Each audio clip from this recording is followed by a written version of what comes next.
Sasa kwa unyenyekevu mkubwa naomba utulivu, lakini pia kwa wakati huu naenda kumkaribisha Rais aseme na sisi kwa machache, hasa kutupongeza na tuendelee na ratiba zingine. Mheshimiwa Rais, ni muda wako. Next level. Ndugu zangu, awali ya yote mimi nimshukuru Mungu kwa baraka zake alizotujalia leo. Tumekutana siku ya leo. Zaidi pia ni wapongeze wale ndugu zetu wa Matinto.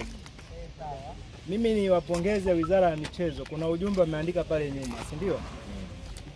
Ujumbe mzuri sana. Mwaka wetu huu wa siku 25-26. Mimi ni waahidi ni mwaka ambao utakuwa ni wa furaha.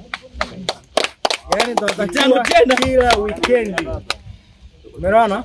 Kila weekend tuwe na event. Kwa tutengeneze maisha ya kuenjoy. Tusisome kwamba tunasoma tu, tusome pamoja na kuenjoy.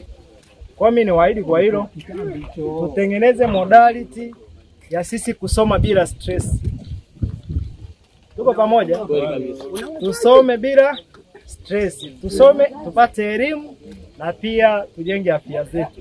Ukiwa na sherehe unakula mwenyewe ni uchoyo, si ndio? Sio mbaya unapokaa pale ukaja na jirani.